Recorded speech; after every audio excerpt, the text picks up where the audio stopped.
라디오 독서실 한국인이 사랑하는 우리 문학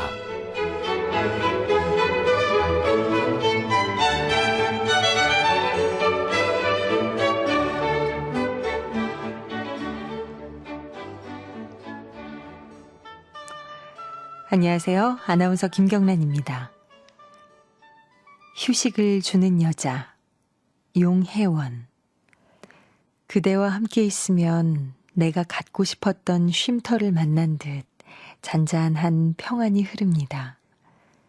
내 마음을 덮어주는 따스함과 그대 마음에 묻혀 한동안 같이 잠들고 싶습니다. 그대를 바라보면 어두움은 사라지고 빛으로 가득해 마음으로 다 표현할 수 없는 사랑스러움이 가득해집니다. 그대와 함께 있으면 세상살이에 답답했던 마음에 여유를 주고 꿈을 이룰 수 있는 희망을 내 마음 가득히 채워줍니다. 그대 곁에 있으면 실수와 흉허물을 걱정하는 짐스런 생각을 할 필요가 없습니다. 그대는 내 마음을 한 발 빠르게 읽고 있어 모든 것을 맡기면 더 편안합니다. 그대는 나에게 휴식을 주는 여자. 용혜원님의 휴식을 주는 여자 앞부분입니다. 휴식을 주는 여자, 휴식을 주는 남자.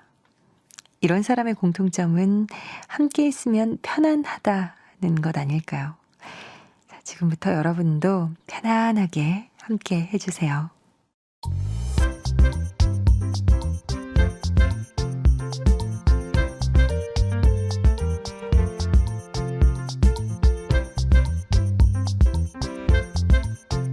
소리로 만나는 책 라디오 독서실. 한국인이 사랑하는 우리 문학을 김경란 아나운서와 함께 만나봅니다.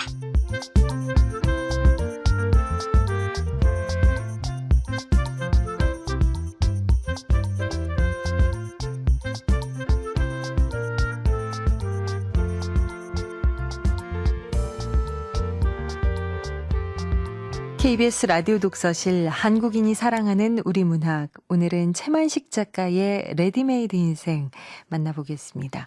채만식 작가는 1902년 6월 17일 전북 옥구에서 출생했고 1950년 6월 17일에 고인이 되셨습니다. 백릉 채만식 작가는 와세다 대학 영문과를 중퇴하고 귀국 후 동아일보, 조선일보 기자를 지냈죠.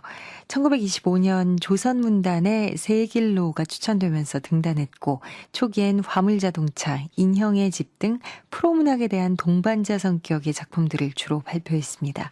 후에는 레디메이드 인생, 명일, 치숙, 탕류, 태평천하, 미스터방, 논 이야기처럼 뒤틀린 현실을 풍자적인 시각으로 그려낸 작품들을 대거 발표했습니다. 자, KBS 라디오 독서실 한국인이 사랑하는 우리 문학 채만식 작가의 레디메이드 인생 지금부터 함께하겠습니다.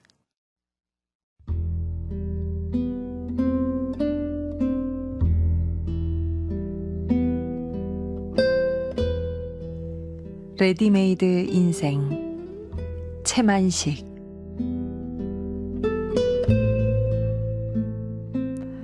뭐 어디 빈자리가 있어야지. K 사장은 안락의자의 폭신 파묻힌 몸을 뒤로 벌떡 젖히며 하품을 하듯이 시원찮게 대답을 한다.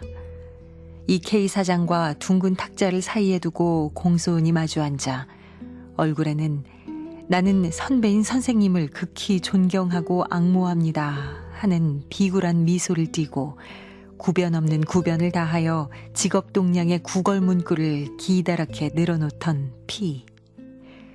피는 그러나 취직운동의 백전백패의 노졸인지라 K씨의 힘 많이 드는 한마디의 거절에도 새삼스럽게 실망도 아니한다. 대답이 그렇게 나왔으니 이제 더 졸라도 별 수가 없는 것이지만 헛일 삼아 한마디 더 해보는 것이다.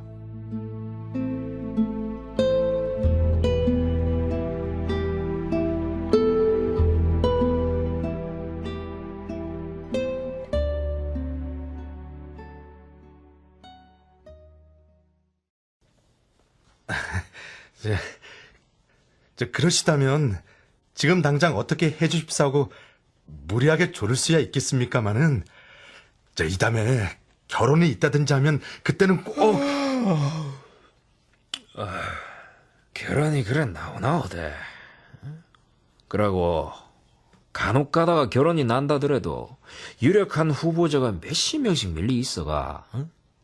저렇게까지 말을 하는 걸 보면 이제 이 신문사 취직은 영영 틀어진 건가? 그냥 일어서? 아니야. 실망이나 하는 체하고 잠시 더 앉아 있어야 돼. 암만. 예. 큰일 났어. 응? 미천 안 되는 걱정이네 마. 좀 해주지 뭐. 저래 좋은 청년들이 일거리가 없어가 저래 애를 쓰사니까네. 그렇지만 말이다. 내가 노상 말하는 긴데 저래 취직만 하려고 애를 쓸 게 아닌기라. 도회지에서 월급 생활을 하려고 할 게 아니라 농촌으로 돌아가가. 농촌이요? 농촌으로 돌아와서 뭐합니까? 그래, 취직은 물 건너갔고 속 시원하게 시비라도 붙어보지 뭐. 농촌에 가서 뭐하냐고요, 사장님? 에헤이, 그게 다 모르는 소리라 카이. 조선은 농업국이요. 농민이 전 인구의 8할이나 되니까네. 조선 문제는 즉 농촌 문제라고 볼 수 있는 기라. 지금 농촌에 할 일이 우중 많다고. 사장님, 전 그 말씀 잘 못 알아듣겠는데요? 아니, 저희 같은 사람이 농촌에 가서 할 일이 있을 것 같지 않습니다. 어? 막 그럴 리가 있나? 가령, 자, 보자. K 사장은 저 하고 더듬으면서 끝내 대답을 하지 못한다. 그것은 무리가 아니다. 그가 구직하러 오는 지식 청년들에게 농촌으로 돌아가 농촌 사업을 하라는 것과 다음에 또 꺼내는 일거리를 만들라는 것은 결코 현실에서 출발한 이론적 근거가 있는 것이 아니었다. 그저 지식계급의 구직꾼이 넘치는 것을 보고 막연히 농촌으로 돌아가라, 일을 만들어라고 해왔을 따름이다. 따라서 거기에 대한 구체적 플랜이 있는 것도 아니었던 것이다. 사장님, 왜 말을 못 하십니까? 저희가 농촌에 가서 무슨 일을 할 수 있느냐고요? 아마 지금 생각 중 아이가. 가령 문맹 퇴치 운동도 있지. 그래. 응? 그거 농민의 구할은 업문도 모른단 말이라. 그리고 생활 개선 운동도 좋고 헌신적으로. 그래 헌신 그거 좋네. 응? 헌신적으로요? 뭐 하려면 헌신적으로 해야지. 뭘 먹고 헌신적으로 그런 사업을 합니까? 먹을 것이 있어 그런 농촌 사업에다 할 신사라면 이렇게 취직을 못해 애를 쓰겠습니까? 되면 되지, 안 될 건 또 먹고. 네 농촌 가기 싫은갑지? 아니, 제 말은 그게 아니라... 정 농촌으로 돌아가기 싫으면 서울서라도 몇 사람 마음 맞는 사람 모이가 일을 하면 될 거 아이가? 일이요? 무슨 일이요? 예를 들어볼까? 조선에 신문이 모자라니까 신문을 하나 경영해도 좋고 좀 하나의 잡지 같은 것도 좋고 그게 취직운동 하는 것보다는 훨씬 나은 기라. 좋을 줄이야 압니다만 누가 돈을 내놓습니까? 그야 성의있게 하면 자연히 돈도 생기는 거 아이가? 이런 엉터리 수작 더 못 듣겠어. 취직은 글렀구만. 전 그럼 와, 갈라고? 해줄 말도 많은데. 이미 충분히 들어서요. 그럼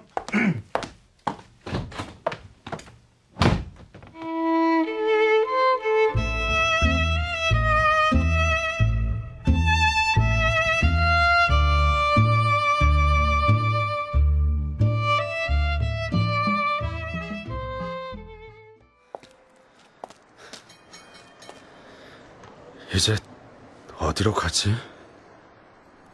비는 광화문 내거리의 기념비강 옆에서 발길을 멈추고 망설였다. 어디로 갈까 하는 것이다. 봄하늘이 맑게 개었다. 햇볕이 살이 올라 포근히 온몸을 싸고 돈다.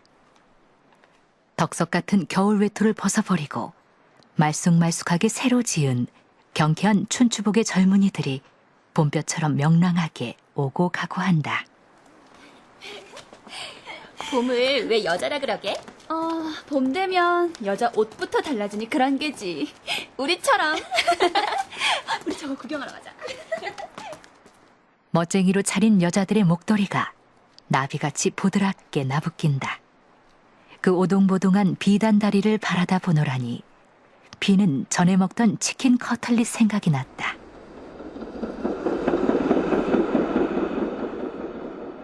창을 활활 열어 젖힌 전차 속의 봄 사람들을 보니 비도 전차를 잡아타고 교회나 나가고 싶었다. 교회로 나가고 싶지만 내 구두는 크림 맛을 못 본 지 몇 달이 됐고 구기적거리는 동복 바지에 양편 포켓이 온열 세불알같이 축 처진 양복 저고리, 때국 묻은 와이셔츠와 베베 꼬인 넥타이. 아휴, 거기에 엿장사가 이전어치 주마던 낡은 모자. 이렇게 아래로부터 훑어 올려보며 생각하니 교회의 산보는커녕 얼핏 돌아가서 차라리 이불을 뒤쓰고 들어눕고만 싶었다.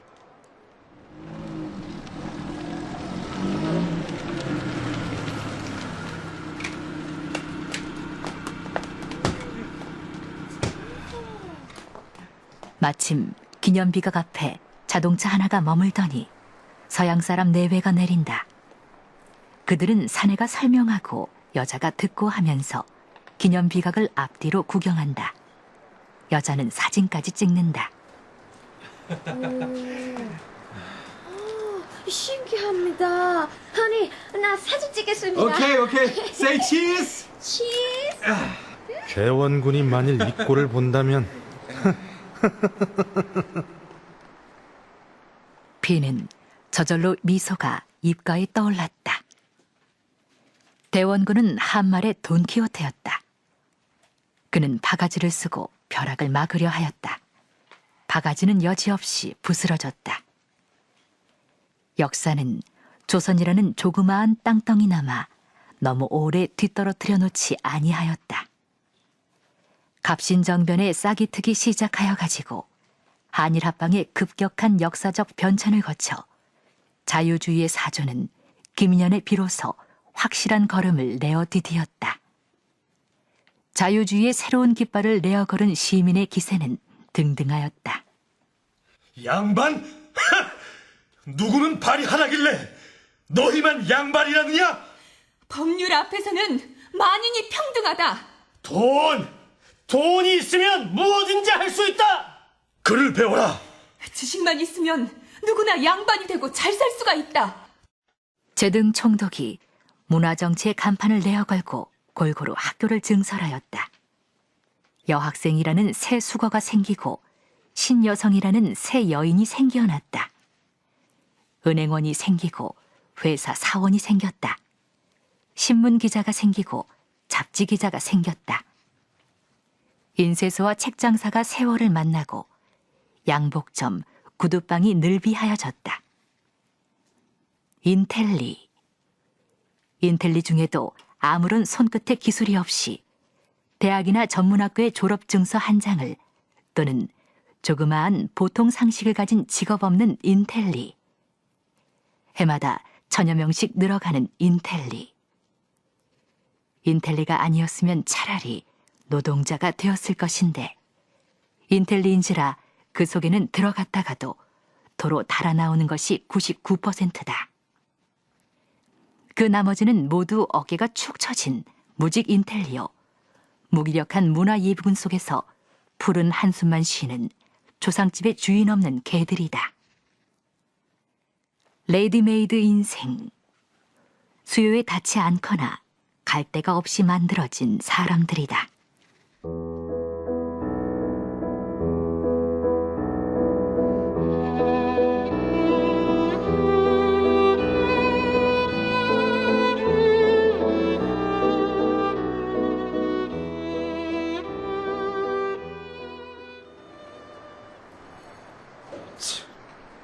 제길.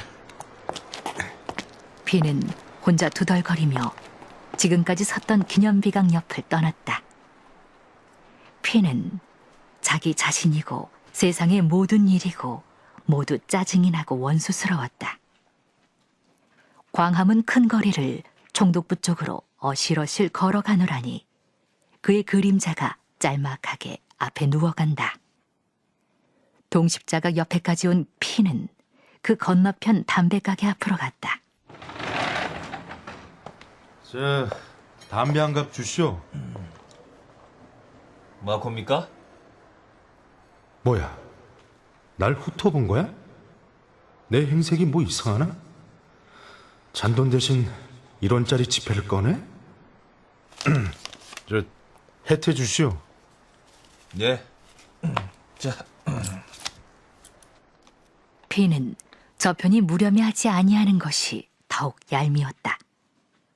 그는 해태 한 개를 꺼내어 붙여 물고 다시 전찻길을 건너 개천가로에서 올라갔다. 이제는 포켓 속에 남은 것이 꼭 3원하고 동전 몇 푼이다. 엊그제 겨울 외투를 4원에 잡혀서 생긴 것이다. 방세와 전기불 값이 2달치나 밀렸다. 3원은 방세 한 달치를 주고 1원에서 전등삭 한 달치를 주고도 싶었으나 그러고 나면 그 나머지로 설렁탕이나 호떡을 사 먹어도 하루밖에는 못 지낸다. 그래 그대로 넣어두고 한 이틀 지내는 동안에 1원이 거진 달아났던 판인데 혜태를 샀기 때문에 이제는 1원 돈은 완전히 달아나고 3원만 남은 것이다.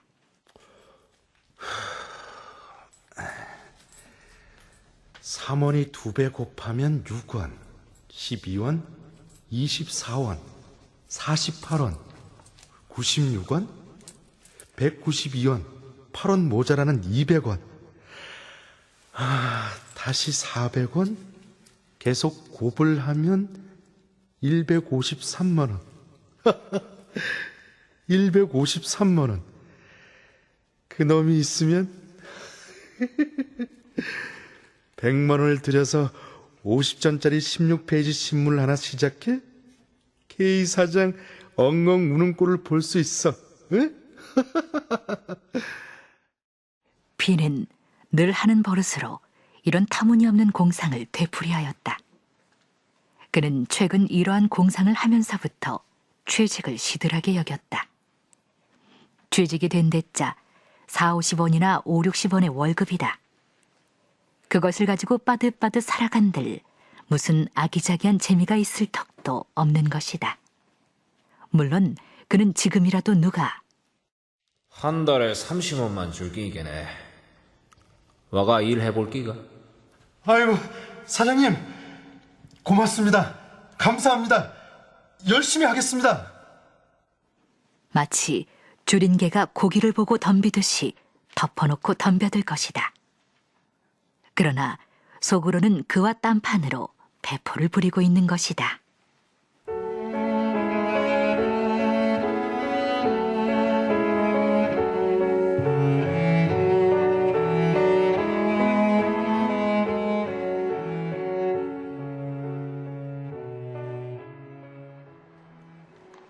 비는 삼청동 꼭대기에 있는 집이 아니라 사글세로 든 행랑방에 돌아왔다. 객지에 혼자 있으니 웬만하면 하숙에 있을 것이로되 방값이 밀리고 그것에 졸릴 것이 무서워 비는 방을 얻어가지고 있었던 것이다. 볕구경을 잘 못해서 겨울에도 곰팡이 슬고 이불을 며칠씩 그대로 펴두는 방바닥에서는 먼지가 풀씬풀씬 올랐다. 하도 어설퍼 앉으려고도 아니하고 방 가운데 우두커니 서서 있노라니까 안방문 여닫는 소리가 들리며 주인 노파가 나와서 캑하고 기침을 한다. 또 방세 달라고 하겠지? 문 좀 열어보. 아, 예. 방세 얘기를 꺼내게 하면 안 돼. 자, 편지 왔소. 무슨... 노파는 방세보다도 우선 편지 한 장을 들이밀어준다. 고향의 형에게서 온 것이다. 편지의 요건은 피의 아들에 관한 것이다. 피에게는 연전에 갈린 아내와의 사이에 생긴 장선이라는 아들이 있다. 금년에 9살이다. 피는 어린 장선을 돌보기 어려워 어렵사리 지내는 그 형에게 맡겨놓고 서울로 올라온 것이다. 보통 학교에 다닐 나이가 되면 서울로 데려오겠다고 해두고, 그런데 그 형에게서 편지가 온 것이다. 장선이를 금년에 입학시키지 못하면 명년에는 학령이 초과되어 들여주지 아니할 것이니 어서 데려다가 공부를 시키길 바란다.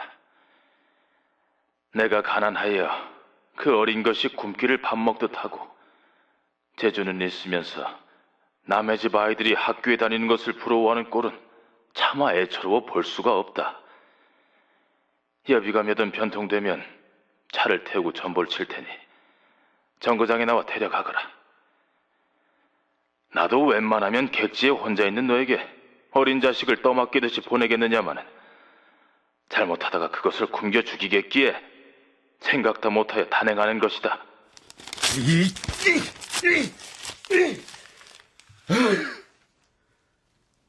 피는 박박 찢은 편지를 내던지고 한숨을 푸 내쉬었다. 이제는 자식을 데리고 있기가 피할 수 없이 되었는데 어떻게 했으면 좋을까 하는 것이다. 그는 형이 원망스럽고 안이 꼬웠다.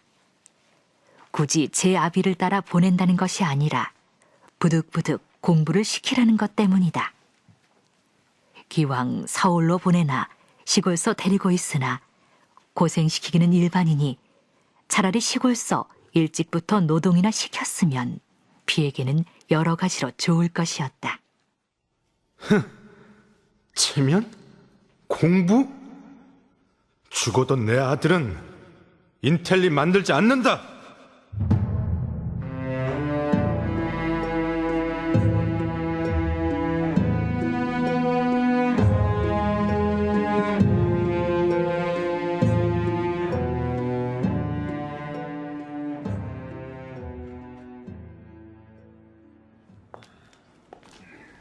어이, 실업자. 뭐 하나? 안녕하세요. 어서들 오시게나. 피는 싱긋 웃었다. 피의 동무 M과 H가 찾아온 것이다. 이 M과 H는 같은 하숙에 있는데 두 사람은 곧잘 같이 돌아다닌다. 두 사람도 여전히 겨울 양복 차림이구만. 아이고. 아이, 이것도 팔아먹어야 하는데 이상하게 사주질 않더구만. 여전히 모두 동색이 창연하고. 출래불사춘이라. 봄이 왔으나 봄을 생각할 수 없다. 일세. 아이, 그래도 아직 이 겨울옷 괜찮아. 거리에서 보니까 동복 입은 사람 많던데 뭐. 아, 괜찮긴 뭐가 괜찮아.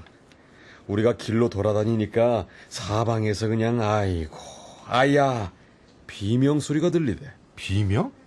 왜? 봄이 발밑에서 짓밟히느라고. 네? 이런 참. 아, 참. 그 시험 본 건 어떻게 됐어? 아휴, 말도 마시오. 이제는 꼭 들어앉아 공부나 해갖고 변호사 시험이나 치겠소. 가만히 있게. 응? 그 자네는 어서 변호사 시험만 패스하게.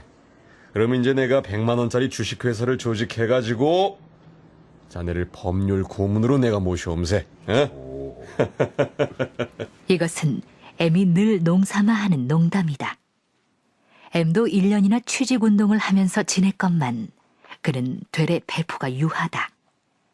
조금 더 재빠르게 했으면 M은 벌써 취직이 되었을는지도 모르나 남에게 아부하며 용렬하게 행동함을 싫어하는 성질로 말하자면 취직 전선의 낙오자다. 지금 서울 안에 B니 M이니 H와 같이 매일 만나 하는 일 없이 돌아다니고 주머니 구석에 돈푼 있으면 서로 털어 선술잔이나 먹고 하는 룸펜의 패가 수없이 많다. 레디메이드로 된 존재들이니 아무 때라도 저편에서 필요해야만 몇씩 사들여간다. 냉이 사세요. 냉이 사요. 자, 날이면 날마다 오는 냉이가 아닙니다. 봄 사세요. 봄 냉이 사요. 아이쿠, 봄을 덤핑하는구나. 어? 경제학자라 다르구만. 에휴, 우리 하숙에서도 냉이 좀 먹여주지. 자, 하숙비는 잘 내는가? 난 집세가 석 달치 밀렸네. 뭐 우리도 그렇게 될걸? 난 돈을 보면 철면 인사를 해야 되겠어. 본 지가 하도 오래라서 낯을 잊었거든. 여보게, 왜 그렇게 부르나? 좋은 수가 있네. 좋은 수? 뭔가? 자네 책 한 서너 권만 잡히세. 아이, 그건 싫으이. 우리 친구는 돈 구경하고, 어? 아, 구경하고 나서 그놈으로, 한 잔 먹고. 아이, 자, 가세. 어? 가서 한 5권만 잡혀. 어?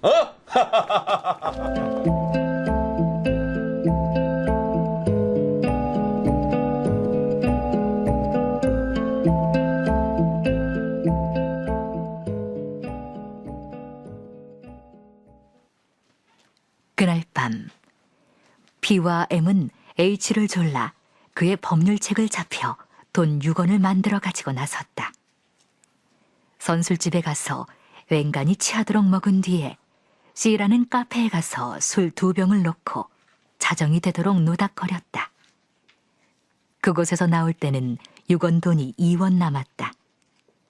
2원의 처지를 생각하다 세 사람은 일제히 동간으로 가기로 하였다. 다 쓰러져가는 초가집을 세 사람이 아는 집 들어서듯이 쑥쑥 들어서니 머리 딴 계집애가 술상과 함께 방으로 들어온다. 자, 마셔요.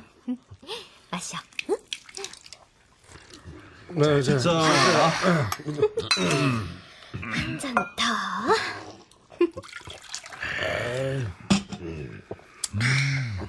어째 너는 우리보다 술이 더 반가운 게로구나. 아, 참 시기하시우. 난 됐고 오늘은 이 오빠 잘 모셔라. 응? 이 오빠?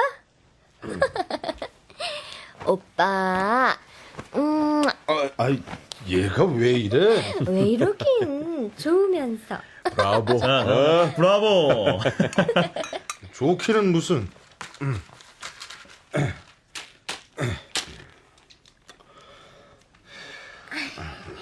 어머, 오빠. 나도 담배. 목이야. 목 졸려. 이거 놓고 얘기해. 오빠, 담배 하나만. 응? 훨씬. 자, 얘다. 왜들 그러나. 술이나 마시게.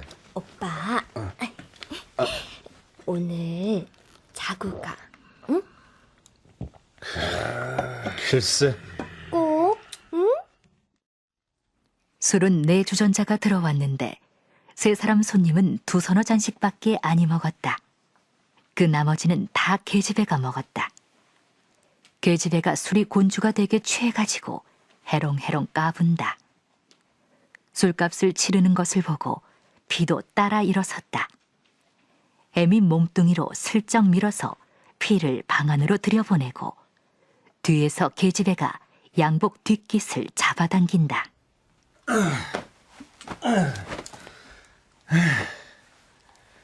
그래라. 나도 좀 쉬고 싶다. 난 진즉에 그럴 줄 알았다니까. 너희 집은 어디냐? 저기 바닷가 시골. 경성은 언제 왔어? 작년. 속이. 오랜만에 술 마셔 그런가? 아유, 오빠. 일어나면 어떡해. 자고 가라니까. 자, 나이는 몇 살이야? 18. 부모는? 부모가 있으면 여기서 이 짓을 해? 왜? 이 짓이 나쁘냐? 나도 사람이야. 아이고, 나는 네가 신선인 줄 알았더니 이제 보니까 사람이구나. 아, 참. 호구조사는 이제 그만. 자고 가. 응? 목 졸려. 이거 놓고. 자고 가면 놔주고. 우리 마누라한테 자볼기 맞고 쫓겨난다.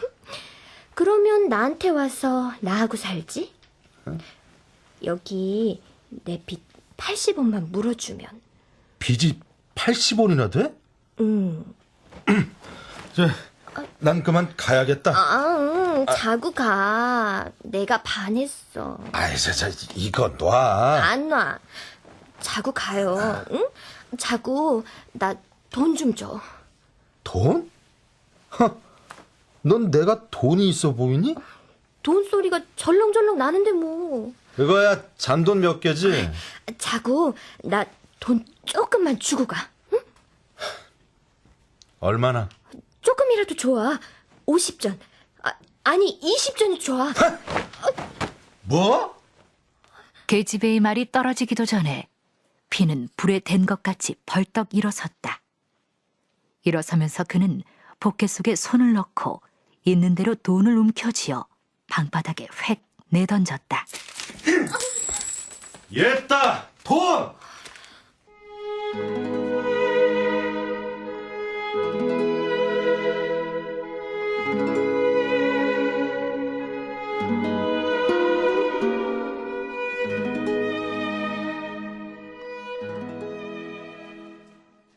피는 정조적으로 순진한 사나이가 아니다. 14살 때의 소꿉질 같은 장가를 갖고 그 뒤 동경 가서 있을 동안에 거기 여자와 살림도 하였다. 그러나 30이 되도록 지금까지 유곽을 가거나 동관의 색조가 집에 가서 잠자리를 한 일은 없다. 이날 밤에도 그는 그 계집애를 조금 더 어떻게 하겠다는 생각은 나지 아니하였다. 술 취한 끝에 속이 괴로우니까 진정을 하자는 판인데 50전, 아니 20전도 좋아하는 소리에 버쩍 흥분이 된 것이다. 정조 대가로 20전을 요구하다니. 그래, 그런 여자들 정조 파는데 무신경한 것도 잘 알고 그게 비도덕이니 어쩌니 하는 건 아니야. 그런데 내가 왜 이러지? 더럽고 얄밉고 슬프다.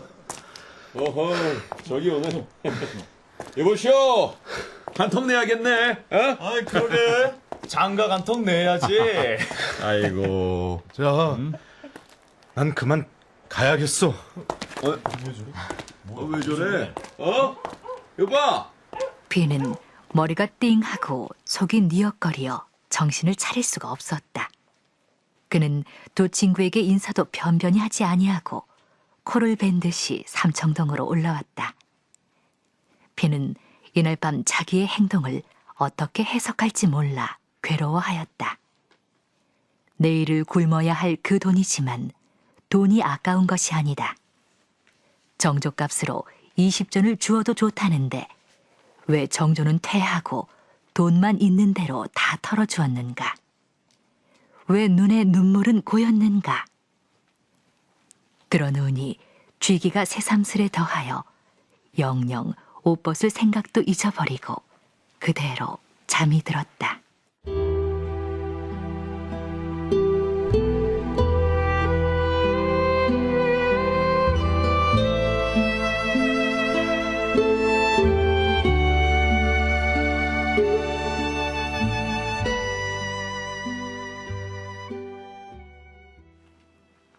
(1934년에) 이 세상에도 기적이 있다. 그것은 피가 굶어 죽지 아니한 것이다. 피가 소 부르주아 축에 끼이는 인텔리가 아니요 노동자였더라면 그동안 거지가 되었거나 비상수단을 썼을 것이다. 그러나 그에게는 그러한 용기도 없다. 그러면서도 죽지 아니하고 살아있다. 그렇지만 죽기보다도 더 귀찮은 일은 그를 잠시도 해방시켜주지 아니한다. 내일 창선이를 올려보내마. 내일 아침 경성에 당도할 게다. 전보를 받은 피는 갑자기 정신이 난 듯이 쩔쩔매고 돌아다니며 돈을 마련하였다. 돌아다닌 것이 석양 때 겨우 15원이 변통되었다. 종로에서 풍론이 냄비니 양재기니 숟갈이니 무언이에서 살림나부댕이를 간단하게 장만하여 가지고 올라오는 길에 전에 잡지사에 있을 때한 인쇄소의 문선 과장을 찾아갔다. 문성 과장님, 월급도 필요 없고 그냥 일만 가르쳐주면 되니까 어린아이 하나만 써줘요. 예? 아이고 참, 아이고 대체 누굴 맡기려고 그래요? 보통 학교나 맞췄어요? 아니요. 나이는 몇인데? 9살. 9살? 기왕 일을 배울 테면 아주 어려서부터 배워야죠. 그래도 그건 너무 어려서 이거 참. 아이 네 집에요? 내 자식놈이요. 예? 에이, 이게 설마. 자제라고 해야 들어줄 테니까 그러시는 거지요? 아니요. 진짜 내 자식놈이요. 아이, 그럼 왜 공부를 시키지 않고? 인쇄소 일 배우는 것도 공부지. 에이, 그건 그렇지만 그 학교에 보내야지.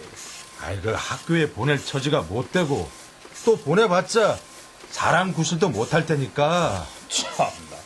그거 참 모를 일이요. 그 우리 같은 놈은 이 짓을 해가면서도 자식 공부시키느라고 애를 쓰는데 되레 공부시킬 줄 아는 양반이 아니 보통 학교도 안 마친 자제를 공장을 보내요. 내가 학교 공부를 해본 결과 그게 못 쓰겠으니까 자식은 딴 공부를 시키겠다는 것이죠. 글쎄, 뭐 좀 그러시다면은 내가 내 자식 진배 없이 잘 데리고 있으면서 일이나 착실히 가르쳐 드리리다마는 그건 너무 어린데 애처롭잖아요. 아이고, 애처로운 거야. 애비된 내가 더하지만 그게 제게는 약이니까. 피는 당부와 치아를 하고 인쇄소를 나왔다. 한 짐 벗어놓은 것 같이 몸이 가뜬하고 마음이 느긋하였다. 그는 집으로 올라가는 길에 싸전에 쌀 한 마를 부탁하고 호배추도 몇 통 사들었다. 그렁저렁 5원을 썼다. 10원 남은 중에 주인 노인에게 6원을 내어주니 입이 기미까지 째어진다. 그 끝에 피가 사온 호배추를 내어주며 김치를 담가달라고 하니 선선히 응낙한다. 그리고 자식을 데리고 자취를 하겠다니까 깍두기야 간장이야 된장 같은 것을 아까운 줄 모르고 날라다 주고 한다.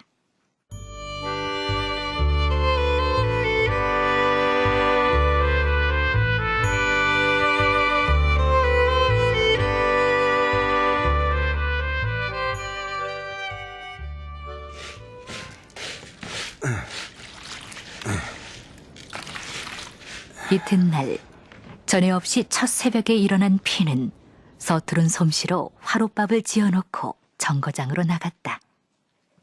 그의 형에게서 온 편지에 S라는 고향 사람이 서울 올라오는 길에 따라 보낸다고 했으니까 피는 창선이보다도 더 낯이 익은 S를 찾았다.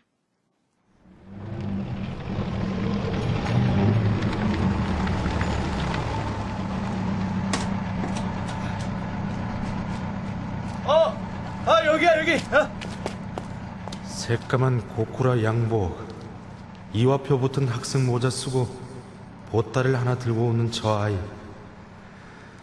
저 아이가 내 자식이라니. 너도 참 안 됐다. 약속대로 마중을 나왔구만. 야, 이거 오랜만일세. 안녕하세요. 그 괜한 산짐을 지고 오느라고 애썼네. 에이, 원 천만에. 그 자네 아들 나이는 어려도 어떻게나 속이 찼는지. 장선이, 너 네 아버지 알아보겠니? 예. 가자고. 짐은 나 주고. 고맙습니다. 장선이가 도착한 날 밤, 장선이는 아랫목에서 쌕쌕 잠을 자고 있다. 외롭게 꿈을 꾸고 있으려니 생각하며 전에 없던 애정이 솟아오르는 듯 하였다. 이튿날 아침 일찍 장선이를 데리고 인쇄소에 가서 A에게 맡기고 안내키는 발길을 돌이켜 나오는 P는 혼자 중얼거렸다.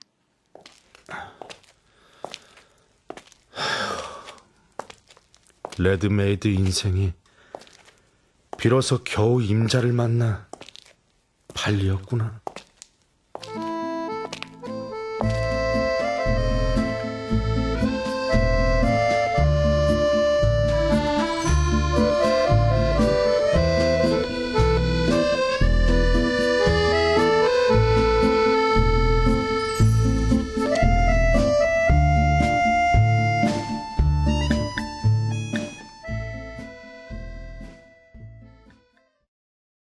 최만식 작가의 레드메이드 인생 함께 하셨습니다. 도움 말씀 주실 분 문학평론가 강유정 씨 모셨습니다. 오랜만이에요. 네, 오랜만입니다. 네. 반갑습니다. 반갑습니다. 네. 자, 저희가 최만식 작가의 작품 함께 했는데 1934년 작품이에요. 네, 맞습니다. 근데 지금 읽어도 그렇게 어색하진 않죠. 그러게 말이에요. 그리고 이 레디메이드 인생이 나왔던 그 시절 1934년과 어떻게 보자면 지금 80년 가까이 흘렀는데도 우리 최근에 가장 유행하는 용어 중에 하나가 잉여라던가 뭐 이런 88만 원 세대 이런 것들이 네. 유행하고 있는데 좀 안타깝게도 세상이 달라져도 이렇게 좀 어려운 건 여전한 건가?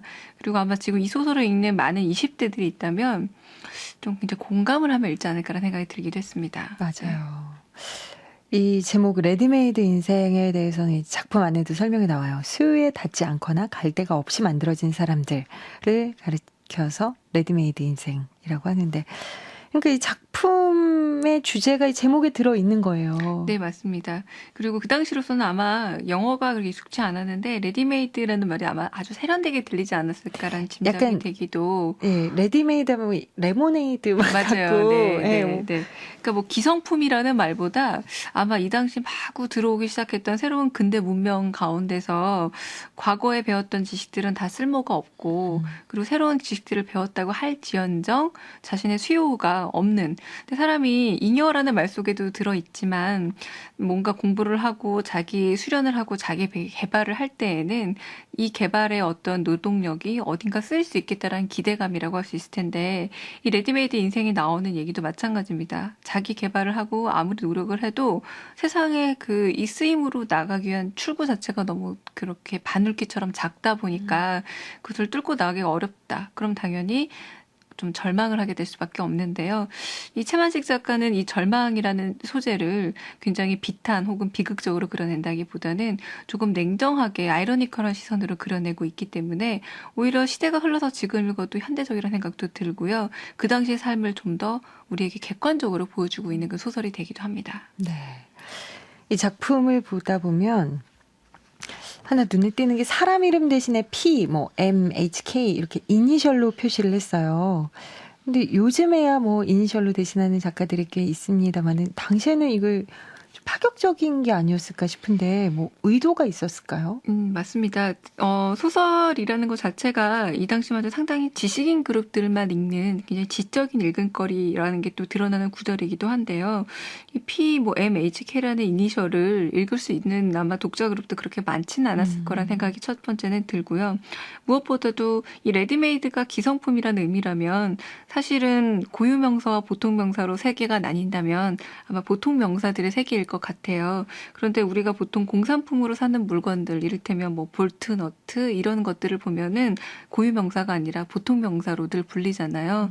그러니까 어떤 말하자면 뭐 제 이름 강유정이라면 이 강유정의 쓰임새가 아니라 이를테면 뭐 K라는 쓰임새는 여러 가지 마치 볼트, 너트처럼 구매하고 소모하는 그런 물품이 되었다는 건데 이를테면 인격을 이렇게 사물에 비유한다는 것 혹은 인간을 이렇게 이니셜로 비유한다는 것 자체가 인간이 개개인의 개별성을 잊고 어떤 존재감이나 정체성 이런 걸 잃어버리고 소형에 따라서 분류된다라는 조금 비애감을 보여주는 장치이기도 한데요.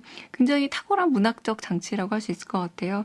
아주 10마디 줄로 줄로 한 사람은 이렇게 소용을 잃고 이렇게 한마디로 이러이러합니다라고 길게 설명하는 것보다 그 사람은 뭐 박수연입니다가 아니라 그냥 피이다라고 하나로 뭉뚱그려 얘기할 때 인간의 어떤 존엄성 혹은 존재감이라는 게 상당히 우스워지는 결과를 만들어냅니다. 이 설명을 듣고 나니까 참 서글퍼지네요. 맞습니다. 네. 그래요. 이 최만식 작가에 대해서도 소개를 좀 해주세요. 그 지식인의 고뇌, 뭐 하층민의 몰락 이런 걸 담은 내용을 주로 다루기도 했지만 말년에는 또 5점을 남기기도 한 작가죠. 많은 작가들이 이때 그 비슷한 고충을 겪었습니다. 왜냐하면은 이 1930년대쯤 되게 되면 우리의 생각보다 우리가 해방이라는 것을 36년 만에 맞게 되잖아요. 근데 이때는 27년 정도 됐던 시절이죠. 아마도 이제 미래에 대한 희망이나 혹은 자신의 어떤 저항감에 대해서 회의가 많이 들던 시점이기도 할 텐데요. 이때 크게 세 가지로 나뉜다고 합니다. 그러니까 친일에 대해서 적극적인 분들을 이제 사람들을 분이라는 호칭도 조금 아깝죠. 그러니까 친일파라고 부른다면 이렇게 이러지도 저러지도 못한 상황에서 눈 감은 사람들을 부외라고 부른대요. 외에 붙었다는 거죠. 그러니까 일본을 저항하지 못하고 그냥 약간 붙었다라면서 부외, 그 반대에 이제 항일의 정서가 있는 겁니다. 적극적인 것과 적극적인 친일, 적극적인 항일의 정서 사이에 아마 수많은 일반 시민들이 아마 부외를 하지 않았을까라는 생각이 들기도 하는데, 이 최만식 작가의 이런 말년의 오점은 사실은 우리가 단순하게 한 개인의 윤리적 문제로 돌리기에는 민족적인 문제가 굉장히 크기 때문에 이 문제에 대해서 단순히 나와 너 혹은 적과 우리 편으로 나눌 게 아니라 좀 작품을 통해서 좀 더 검증을 해야 될 필요가 있고요. 그래서 해방 뒤에 또 낙향을 해서 자신의 이야기를 자전소설인 민족의 죄인으로 풀어놓기도 했습니다. 이 소설을 읽을 때 그 광복이라는 굉장히 기쁨 어린 시절을 만나긴 했지만 그 전에 얼마나 정신적 갈등을 겪었는지도 알 수 있고, 그럼에도 불구하고 우리에게는 또 자신의 모든 행복과 자기의 일신의 어떤 안전을 버리고 항일했던 많은 작가들이 있기 때문에 그에 비해선 스스로를 또 죄인이라 부를 수밖에 없다라는 게 또 긍정할 수밖에 없는 지점이기도 하죠.